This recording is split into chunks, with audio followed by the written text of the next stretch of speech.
Ce week-end, le président Trump a envoyé l'ambassadeur américain Mike Waltz, notre ambassadeur auprès de l'ONU, essentiellement pour aller à la télévision sur plusieurs grandes chaînes et servir d'ambassadeur du mensonge.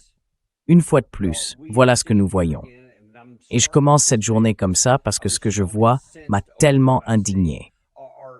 Franchement, c'est un mélange de tromperie, de désinformation et de condamnation du peuple américain. Un mépris total pour nous tous. Ils continuent à dire des choses manifestement fausses, au point que parfois, même certains présentateurs leur disent « Oh, attendez, ce n'est même pas près d'être vrai ». Et ensuite, ils essaient de s'en sortir en tergiversant.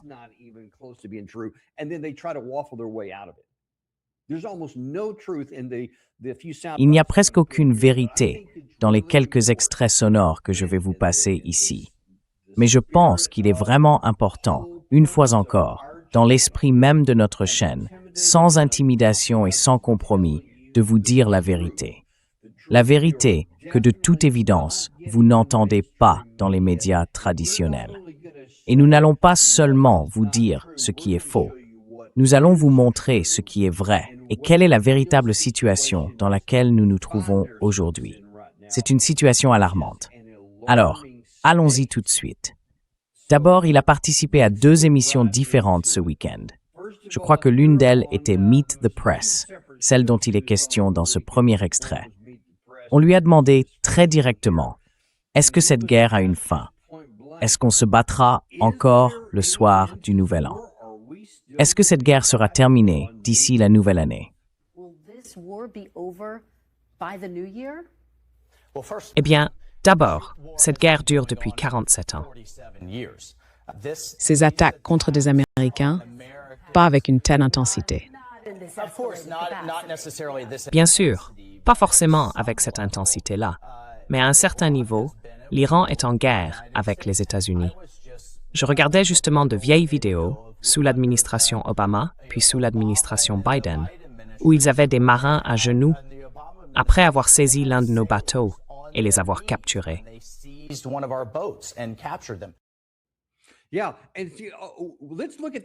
Oui, et regardons le contexte. En fait, non. Remontons encore plus loin. Cette connerie, et je pourrais employer des mots bien pires, mais je vais m'en tenir à celui-là pour l'instant. Cette connerie selon laquelle nous serions en guerre avec l'Iran depuis 47 ans, ce qui voudrait dire eux étaient en guerre contre nous et que nous ne faisons que nous y mettre maintenant. Que ce sont eux qui ont commencé et que nous ne faisons que réagir aujourd'hui. C'est un mensonge pitoyable. Tout simplement, c'est un mensonge. C'est faux à 100%. A-t-il par exemple oublié qu'au début de cette période de 47 ans, nous avons soutenu, par l'intermédiaire de l'Irak, une guerre de 8 ans contre l'Iran, dans laquelle des centaines de milliers d'Iraniens sont morts? A-t-il oublié ça? Parce que je vous assure que personne en Iran n'a oublié ça.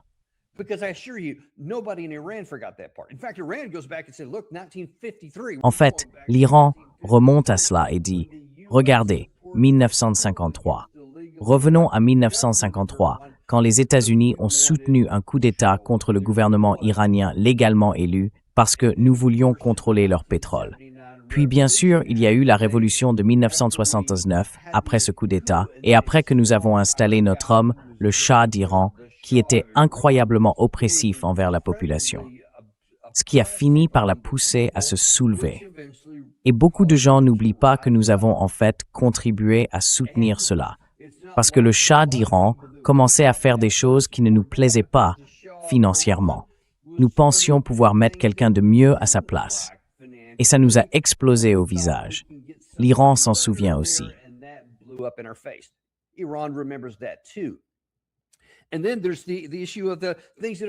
Et puis, il y a la question de ce qui s'est passé depuis cette période. Par exemple, certaines actions économiques que nous avons menées, comme Stuxnet, où nous avons introduit un virus dans leurs systèmes informatiques et détruit toutes sortes de choses à l'intérieur de leur pays. Nous avons, de manière courante et répétée, fait des choses sur le plan économique, comme saboter intentionnellement leur monnaie, imposer toutes ces sanctions, cette pression maximale, comme le président Trump l'avait appelé la première fois. Toutes ces mesures étaient conçues pour détruire l'économie et détruire le régime. C'est ce que nous faisons depuis lors. Et puis, plus récemment encore, il y a eu quelques autres choses. Nous avons, et cela remonte à peu près à la période 2010 à 2012, nous et les Israéliens, assassiné toutes sortes de personnes en Iran.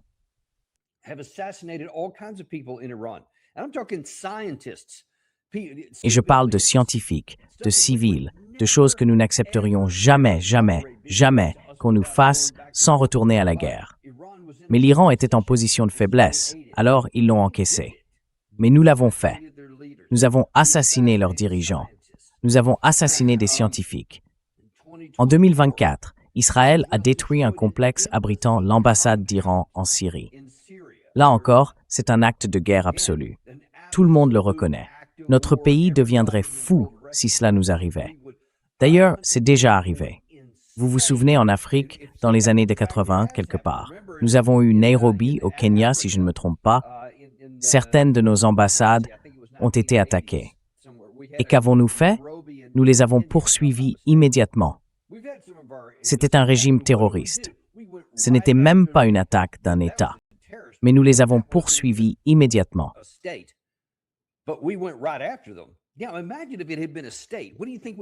Maintenant, imaginez que ça a été un État. À votre avis, qu'est-ce que nous aurions fait? Quelque chose de différent de ce que les Iraniens ont fait. Mais voilà ce que nous leur avons fait. Vous parlez de ces 47 années. Continuons cette liste. Toutes les sanctions économiques que j'ai mentionnées ici, et puis bien sûr, en 2025 et au début de 2026, nous avons déclenché 2 guerres, sans provocation, contre l'Iran. Nous avons déclenché des guerres. C'est catégorique, sans ambiguïté. Nous les avons attaqués. Ils ne nous menaçaient pas. Notre sécurité n'était pas en danger.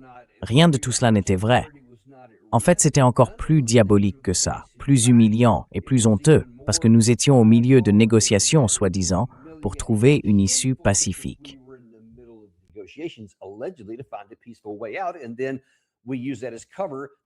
Et ensuite, on s'en est servi comme prétexte pour déclencher 2 guerres. C'est de ça qu'on parle ici. Et puis, bien sûr, nous avons assassiné le dirigeant de leur pays, ainsi que sa petite-fille, sa fille, et des membres de la famille de l'actuel ayatollah, Moshe Baha'u'llah. Ce sont toutes des choses que nous avons faites. Et vous voulez vous tenir là, devant Dieu et la patrie, avec l'audace de dire que tout est la faute de l'Iran. Ils ont fait ceci. Ils sont en guerre avec. Nous sommes les victimes. C'est nous, les victimes ici, bon Dieu. Notre retenue est assez remarquable. Mais bon sang, enfin nous avons un président assez fort pour faire quelque chose et ne pas accepter tous ces abus que nous subissions alors que personne d'autre ne le faisait.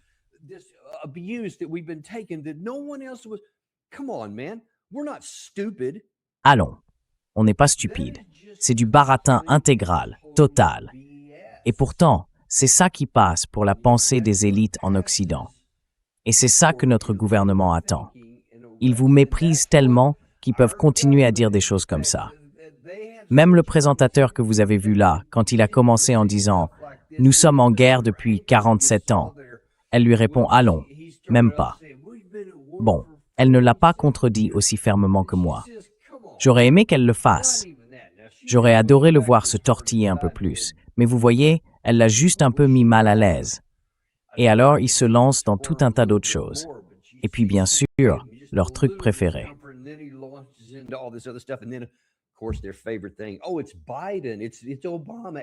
Oh, c'est Biden, c'est Obama. Tout est de leur faute. Rien n'est jamais de la faute de Trump. Jamais. Alors même qu'il était président à cette époque, quand lui-même nous a tous mis dans cette situation en se retirant du JCPOA. Cet accord avait de vraies dents. Il imposait des contraintes économiques, des restrictions sur le programme nucléaire, des inspections intrusives, toutes sortes de mesures et d'exigences. Il devait maintenir des niveaux d'enrichissement très bas, des niveaux très bas de matières retraitées, très bas, et ainsi de suite. Tout cela était contrôlé et garantissait quasiment qu'il n'aurait jamais d'armes nucléaires.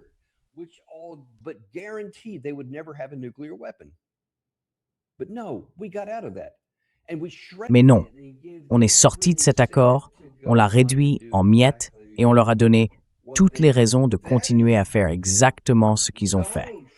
C'est la faute de Donald Trump, catégoriquement, de personne d'autre.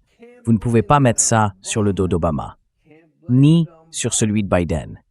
Il y a d'autres choses pour lesquelles je pourrais blâmer Biden, mais pas celle-là.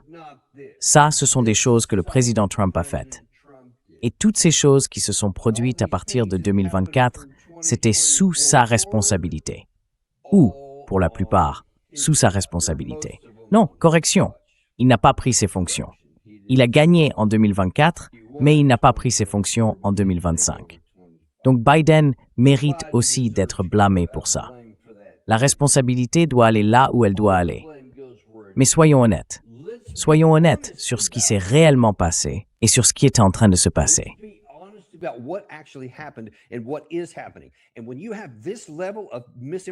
Et quand on atteint ce niveau de désinformation ou carrément de mensonge ou de mépris envers le peuple américain, en se disant qu'on peut littéralement vous raconter tout ce qu'on veut, peu importe à quel point ça paraît stupide, même dès qu'on examine ça un tant soit peu, ça veut dire qu'on va droit vers encore plus de problèmes.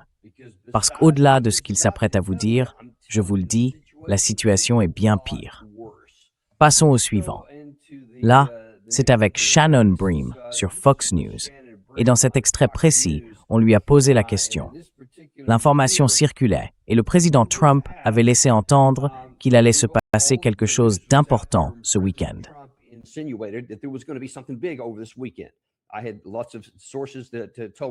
J'avais beaucoup de sources qui me disaient, parmi les gens sur le terrain, qu'elles s'attendaient à ce qu'il se passe quelque chose ce week-end. Et puis tout à coup, dimanche, c'est annulé, ou au moins reporté. Mais ça n'a pas eu lieu. Je crois que c'est le New York Times, ainsi que plusieurs autres médias, ici, CNN, qui ont rapporté qu'il y avait beaucoup d'informations selon lesquelles le vice-président et le président des chefs d'état-major interarmés, le général Kane, avaient soulevé de sérieuses questions. À savoir que si nous y retournions et que nous intensifions la guerre, pas seulement en reprenant ces 13 jours consécutifs de bombardements que nous avions menés à un niveau modéré, mais en lançant cette grosse opération, une frappe majeure, cela risquerait d'épuiser nos stocks de missiles, parce que nous n'en avions tout simplement pas assez.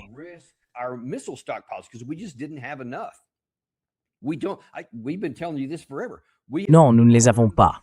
On vous le dit depuis toujours, nous avons épuisé nos stocks. Notre rythme de consommation est énorme pour les catégories de missiles qui comptent le plus pour nous.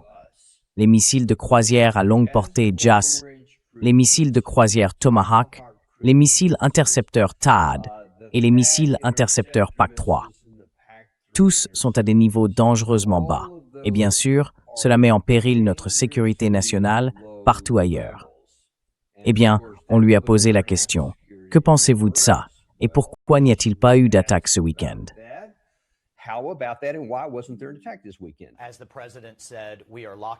Comme l'a dit le président, nous sommes prêts à agir. Des moyens supplémentaires sont encore déployés sur le théâtre d'opération. Mais il laisse une marge aux discussions. Il leur donne un peu d'espace. Ces dernières semaines, et particulièrement ces derniers jours, Oman, l'Iran et plusieurs de nos autres négociateurs ont été engagés à tous les niveaux, des plus hauts échelons jusqu'au niveau technique.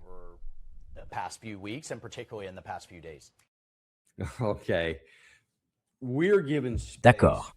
Nous laissons une marge pour des pourparlers parce que nous sommes, après tout, des gens raisonnables.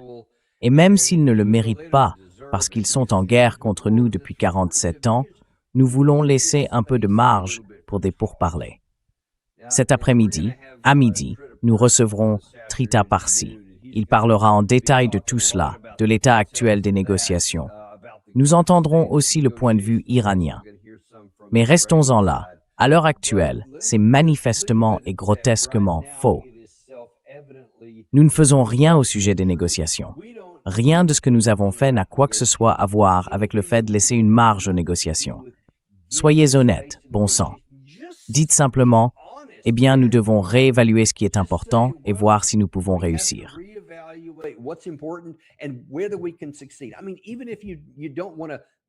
Je veux dire, Même si vous ne voulez pas faire ce qui est juste et dire qu'on va simplement retirer ça de la table et adopter le plan de désengagement ou toute autre option dont nous avons déjà parlé, ne mentez pas à ce sujet. Il est évident qu'il ne s'agit pas de donner davantage d'espace aux négociations. Les négociations, on s'en moque complètement. Personne du côté américain ne veut de négociations. Nous voulons simplement gagner la guerre. Et maintenant, nous essayons de trouver un moyen d'y parvenir. Mais même le président Trump, avec tout ce désastre qui s'est produit, toutes ces personnes qui continuent de passer à la télévision, je vous en ai même montré une ce week-end, qui suppliaient le président Trump, Sid Rosenberg. Revenez.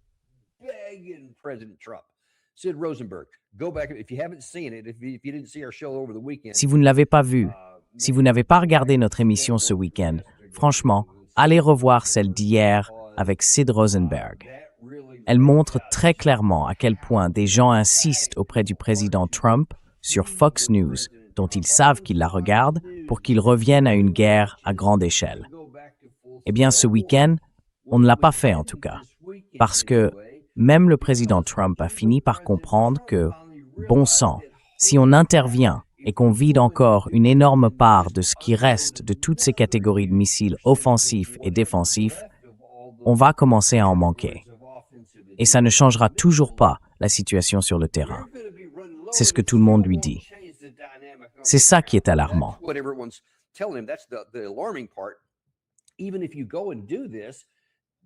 Même si vous y allez et que vous faites ça, vous allez faire exploser beaucoup de choses en surface. Mais vous n'atteindrez pas ce qui compte vraiment pour contrôler le détroit d'Ormuz. Et c'est de ça que tout dépend. Et si vous n'en prenez pas le contrôle, alors tout le reste que vous pouvez faire exploser ne compte pas. Parce que vous allez littéralement épuiser tout ce que vous avez. Et maintenant, on va devoir passer à des moyens de second rang. Parce qu'on a d'autres missiles, on a d'autres bombes qu'on peut larguer, etc. Mais ce sont tous des moyens de second rang. Nos moyens principaux, ce sont ceux qui sont censés être décisifs. Et si vous ne pouvez atteindre aucun de vos objectifs avec les meilleurs moyens, quel succès pensez-vous obtenir avec ceux de second rang? Vous en avez probablement beaucoup, mais ils ne seront pas aussi efficaces.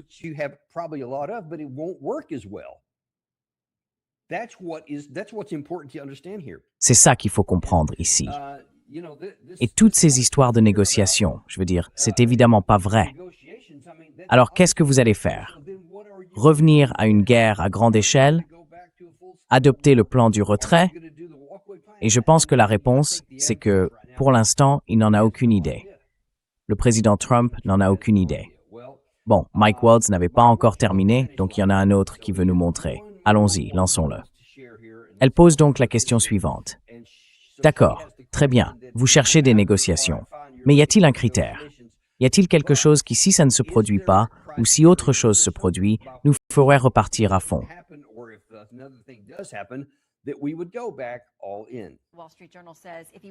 Le Wall Street Journal affirme que s'il veut gagner cette guerre, M. Trump doit porter des coups paralysants au gouvernement iranien. Cela signifie rejeter le principe de proportionnalité. Cela signifie élargir les cibles pour y inclure les autoroutes, les ponts, les usines et d'autres infrastructures qui font vivre la machine de guerre des gardiens de la Révolution. Pas une par jour, mais toutes d'un coup. Est-ce que cela va arriver?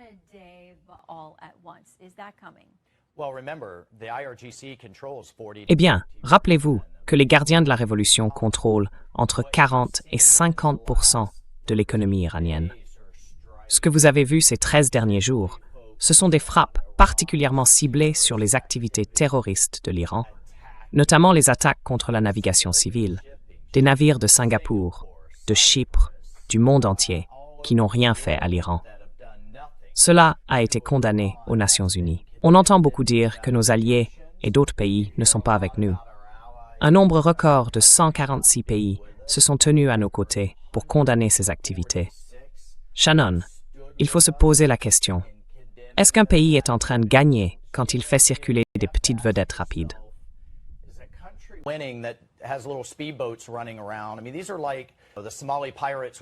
C'est un peu comme les pirates somaliens, mais avec des missiles de croisière et des drones. Ce sont des actes de désespoir. Le régime iranien est isolé, économiquement dévasté, militairement dévasté. Et j'ai apprécié l'extrait que vous venez de diffuser, qui parlait des souffrances vécues à l'intérieur du pays. L'inflation explose, la monnaie s'effondre, les réserves de devises étrangères ont disparu, et nous commençons à voir le gouvernement iranien ne même plus être capable de payer ses propres employés, ni même ses propres militaires.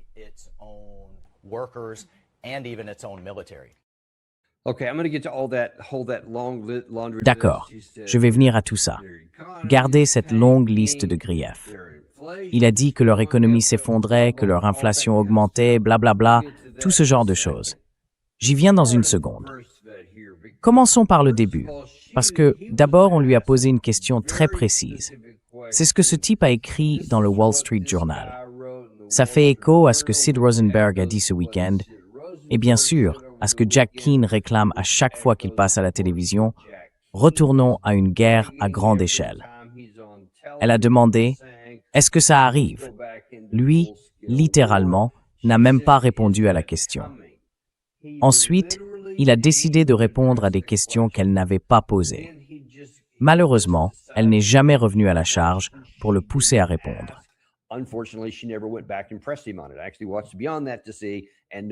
J'ai regardé la suite pour voir, et non, elle ne l'a pas fait. Et c'est une question assez importante. Mais ça montre simplement qu'il est incapable de répondre à cette question difficile, alors il est parti sur autre chose. Et bien sûr, au passage, il doit mentir.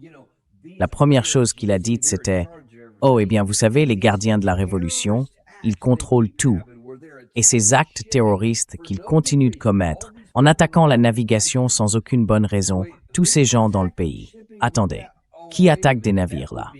Ah, une minute. Nous aussi, en fait. Nous avons littéralement publié sur le compte officiel du commandement central que nous-mêmes avions attaqué des navires battant pavillon civil qui n'avaient pas fait ce qu'on leur avait demandé dans ce même détroit d'Ormuz.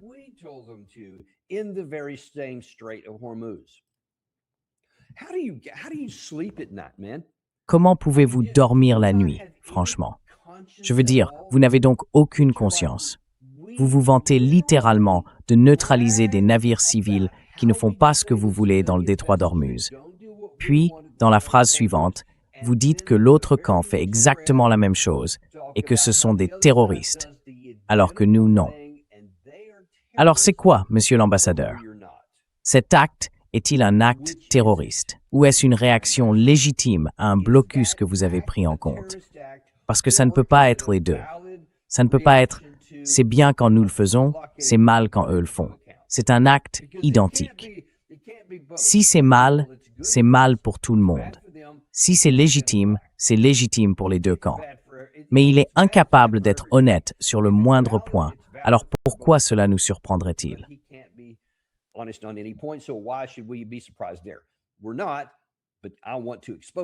Non. Mais je veux le mettre en lumière pour que vous voyez l'audace de ce deux poids deux mesures. Ensuite, il s'agit simplement de diaboliser l'autre camp pour nous donner une justification à nos attaques contre lui. Mais tout ce que nous faisons, nous, c'est très bien. L'autre chose qu'il a dite, c'est « Ah oui », puis il entre dans le pathétique. 146 pays sont à nos côtés. Sur le papier. Non, personne n'est à nos côtés là où ça compte sur le terrain. C'est de ça qu'on parle, tout simplement. Oui, ils sont d'accord avec nous pour dire qu'il ne devrait y avoir aucune interdiction dans le détroit d'Ormuz. Et pourquoi ne le serait-il pas? Tout le monde veut ça. Tous les pays du monde veulent que ce foutu détroit d'Ormuz soit ouvert, que ce soit face à l'Iran ou face aux États-Unis.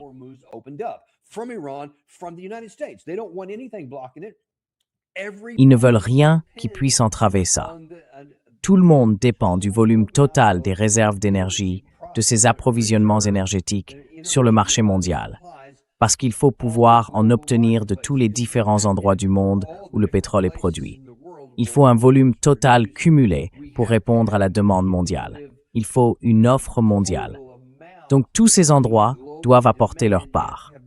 Et si une partie est soudainement coupée, ou fortement réduite, ça crée des problèmes partout ailleurs. Parce qu'à ce moment-là, il faut commencer à répartir ce qui était censé aller à un endroit. Désormais, ça doit aller à plusieurs endroits, ce qui veut dire que personne n'obtient autant qu'il le voudrait, et ainsi de suite. Et nous n'arrêtons pas de vous le répéter.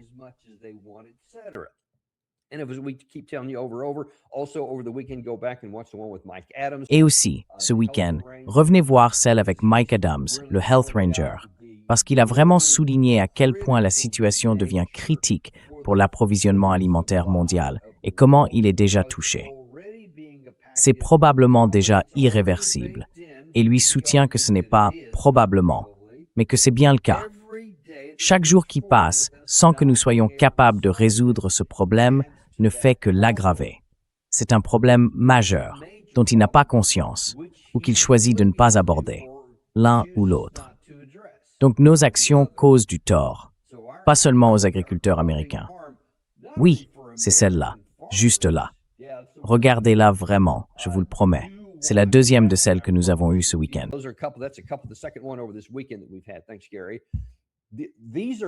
Merci, Gary. Ce sont des choses qui comptent ici. Vous n'entendez rien de tout ça. Vous n'avez pas entendu ça dimanche sur Fox.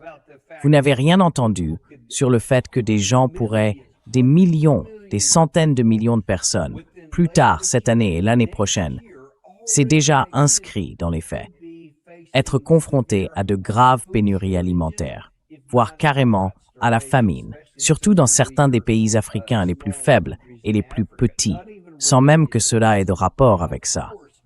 Alors oui, bien sûr, les 146 aimeraient que ce soit ouvert, mais personne n'y envoie de forces militaires. Vous savez combien il y en a dans le monde? Toutes réunies? J'ai fait un décompte détaillé ce matin. Le chiffre, c'est une. Nous.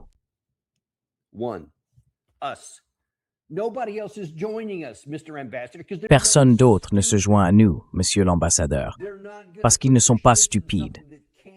Ils ne vont pas engager leur navire dans quelque chose qui ne peut pas réussir. Ils ne vont pas engager des moyens militaires dont ils savent qu'ils échoueront. Parce qu'ils savent qu'avec toutes ces villes de missiles enterrées à travers le pays, vous ne pouvez pas les vaincre. Ils ont construit ça pour que cela puisse résister à tout ce que nous avons. Et ils y sont parvenus. Nous l'avons prouvé. Ce n'est pas une situation théorique. Je m'égare. En fait, non, je ne m'égare pas. C'est important. Et puis, il y a l'autre chose qu'il a dite. Celle-là, elle m'a fait grimacer encore davantage. Il dit qu'à présent, il les rabaisse. D'abord, il s'agissait de diaboliser la partie iranienne. Maintenant, il va les rabaisser.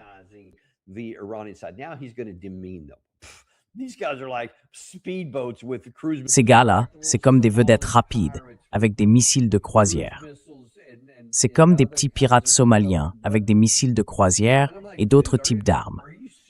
Et moi, je me dis, mec, tu es sérieux, là? Depuis le 2 mars, ils contrôlent le détroit d'Ormuz, et vous n'avez pas réussi à le leur reprendre.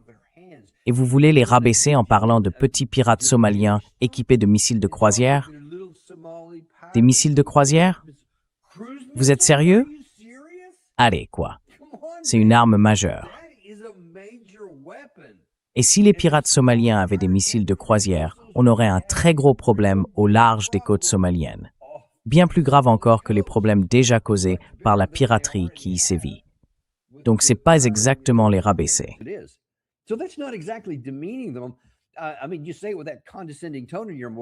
Je veux dire, vous le dites avec ce ton condescendant dans la voix, mais quand on réfléchit à ce que vous dites réellement, on se dit, attendez, c'est quand même quelque chose d'assez énorme. Et ça, sans même parler des véritables villes de missiles qui peuvent elles aussi mener des opérations d'interdiction. Et si vous vous demandez de quoi sont capables ces petits pirates somaliens, voici des informations qui sont sorties récemment. En haut à gauche, il y a une carte que nous vous avons déjà montrée. Elle indique toutes les cibles précises que l'Iran a frappées depuis le 9 juillet. En bas à droite, vous voyez que, soit dit en passant, les États-Unis font tout leur possible pour empêcher les sociétés civiles de satellites de publier des images. Mais ce n'est pas totalement le cas, parce que nous ne voulons pas que ça sorte.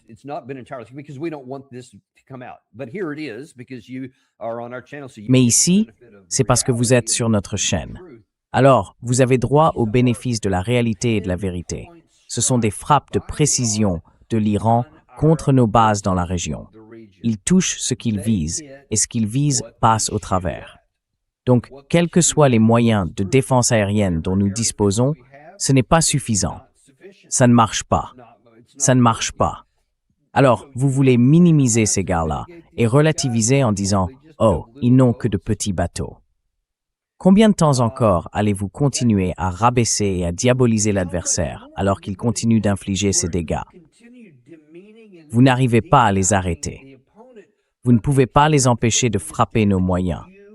Vous ne pouvez pas les empêcher de frapper nos troupes, de tuer nos soldats et d'en blesser.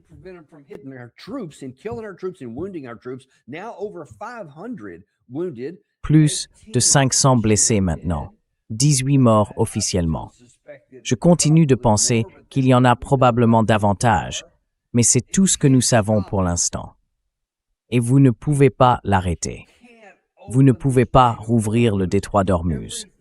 Tout ce que vous faites, ces 13 jours consécutifs de bombardements que nous avons menés, n'ont pas fait plus que les 40 jours consécutifs de bombardements que nous avons menés au début.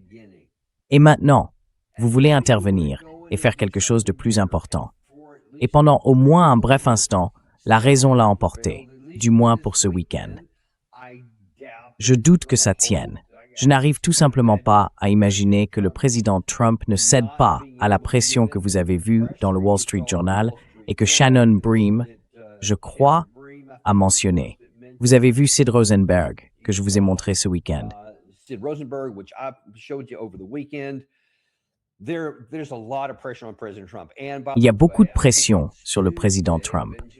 Et d'ailleurs, je crois que c'est mardi que Benjamin Netanyahu est censé venir à Washington rendre visite au président Trump. À votre avis, qu'est-ce qu'il va demander? À votre avis, quel conseil va-t-il donner? Il va probablement dire « Donnons une chance à la paix. Laissons un peu de place aux discussions. » Oui, vous savez bien que ça n'arrivera pas. Vous savez ce qui s'est passé la dernière fois qu'il est venu ici? C'est ce qui a déclenché toute cette guerre, au départ, parce qu'il venait tous les 2 mois. Ils s'étaient rencontrés quelque part, en personne, avant le début de cette guerre. Et voilà qu'il en arrive encore un autre.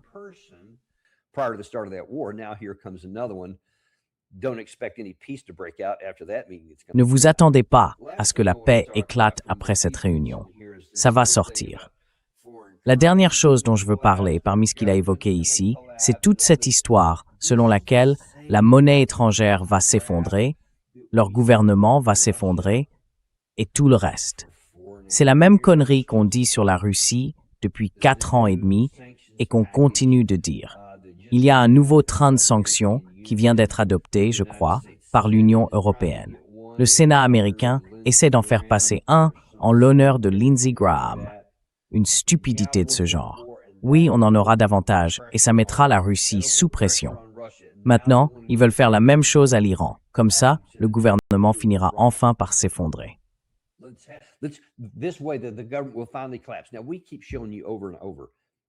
Nous vous le montrons encore et encore, avec des experts, des gens qui connaissent cette région depuis des décennies en Occident. Nous vous montrons aussi des gens en Iran qui étaient sur le terrain, des Occidentaux comme des Iraniens.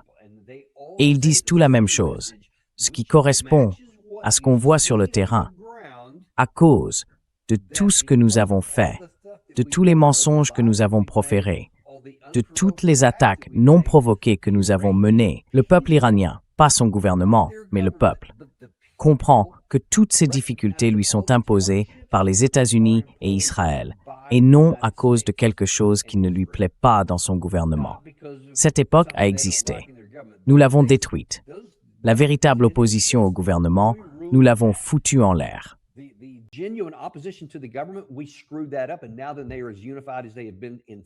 Et maintenant qu'ils sont aussi unis qu'ils ne l'ont été depuis 47 ans, probablement depuis les premiers jours de la Révolution, peut-être la première année qui a suivi sa fin, après avoir purgé tous les gens du Shah ou quoi que ce soit. Ils étaient probablement aussi unis à l'époque qu'ils le sont aujourd'hui. Donc, nous avons détruit cela et nous les avons mis sous cette poigne de fer. Ils ne vont céder sur rien maintenant. En fait, la population exige de son gouvernement qu'il n'y ait aucune négociation. Elle dit « Pourquoi discutez-vous » Les Américains ne respectent jamais une seule de leurs paroles. N'acceptez rien. Laissons leur stock de missiles s'épuiser. Laissons leur économie, avec le détroit d'Ormuz et maintenant Bab el-Mandeb partiellement fermé, produire son effet sur eux. Laissons le temps jouer. C'est ce que disent les Iraniens.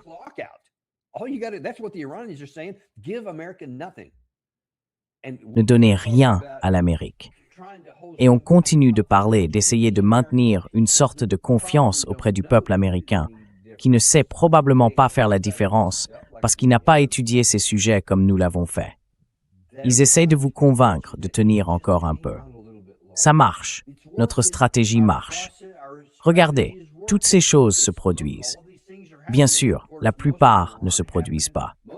La plupart de ce qu'il a dit dans cette liste, c'est de la fiction, c'est inventé. Une partie est vraie. Il y a certainement des difficultés, mais pas de l'ampleur dont il parle. Et nous vous avons montré Suleiman Ahmed et Patrick Henningsen, qui étaient tous les deux sur le terrain et ont voyagé à travers l'Iran. Ils ont dit « Nous n'avons vu aucune preuve de cela ». En fait, on parle d'il y a seulement quelques semaines. Ils étaient sur place. Les magasins sont remplis de nourriture.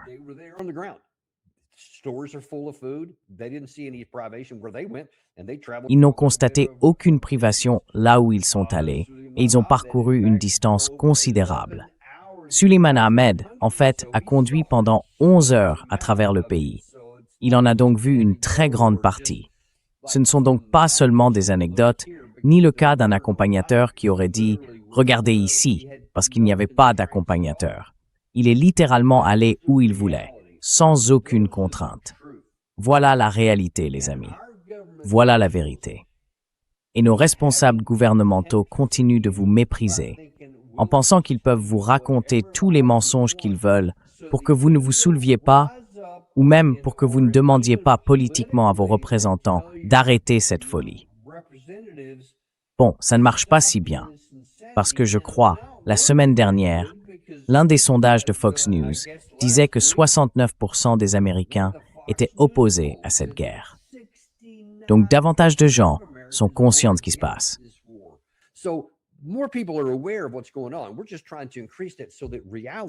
On essaie simplement d'augmenter ça pour que la réalité finisse par s'imposer. Parce que s'ils continuent à élaborer cette politique en comptant sur le fait que les gens croient aux mensonges, les amis, ça peut empirer. Ça peut clairement empirer. J'espère que non. Et c'est l'une des raisons pour lesquelles nous avons cette chaîne. Essayez de faire tout ce que nous pouvons pour injecter un peu de réalisme et de vérité dans l'équation, afin que ce qui passe à travers les médias grand public ne soit pas la seule information que vous recevez. Nous espérons donc que cela continuera à fonctionner. Mais nous n'allons pas nous arrêter là. Nous avons 2 émissions aujourd'hui. Scott Ritter sera avec nous dans une vingtaine de minutes environ. Il va parler de beaucoup de choses qui se passent dans la guerre entre la Russie et l'Ukraine. Parce que, croyez-moi, il s'y passe aussi beaucoup de choses dont vous devez être informés.